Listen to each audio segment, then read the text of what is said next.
যে হজে তো সবাই আসতে পারবে না, যাদের তৌফিক আছে তারাই যাইতে পারবে। আমার আপনার তৌফিক থাকলে আমরা যাইতে পারবো, যাদের তৌফিক নেই তারা তো যাইতে পারবে না। তো যারা যাইতে পারবে না তারা হজের সওয়াব লাভ করার কোনো আমল আছে কিনা আল্লাহ রাসূল বলে আছে। আল্লাহর রাসূল সাল্লাল্লাহু আলাইহি ওয়াসাল্লাম বলেন, যারা ধনী হবে তারা তো হজে যাবে। যারা ধনী হবে এমন মানুষ আছে প্রতি বছর সে হজে যায়, যায় কি যায় না?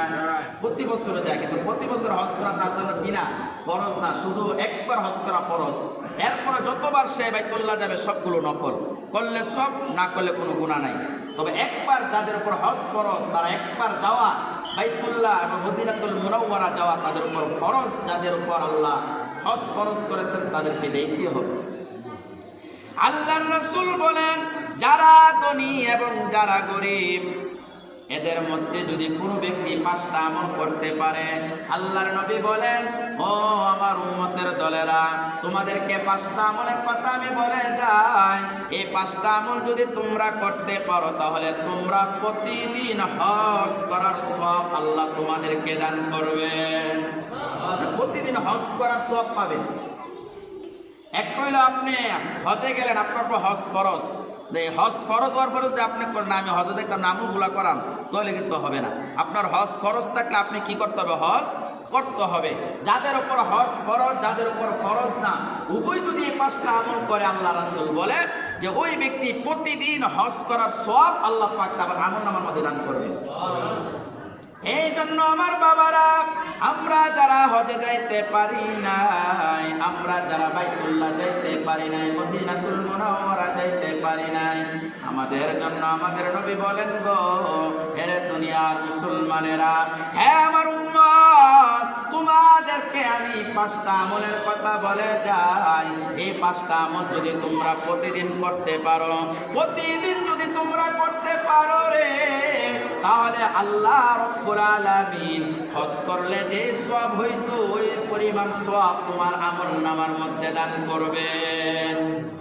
এই 5টা আমল জানা দরকার আছে বাবা।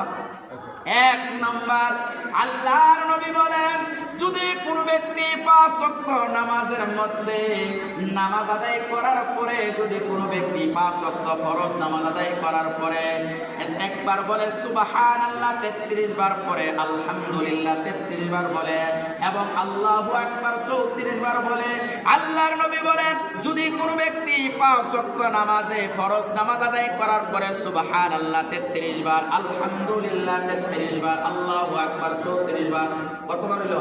100 বার। সুবহানাল্লাহ 33 বার, আলহামদুলিল্লাহ 33 বার এবং 34 বার হলো আল্লাহু আকবার, তাহলে মোট হলো কতবার? 100 বার। আল্লাহর নবী বলেন, যদি কোনো ব্যক্তি 5 ওয়াক্ত নামাজে এই ফরজ নামাজ আদায় করার পরে আমলটা করে গো, রহমতের নবী বলেন আল্লাহ পাক তার আমলনামার মধ্যে কবুল হজের সওয়াব দান করবেন।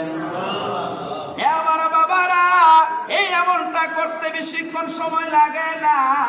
আমরা শুধু আসরের সময় এবং ফজরের সময় আমলটা করি, অথচ এই আমলটা করলে মাত্র 2 থেকে 3 মিনিট সময় লাগবে।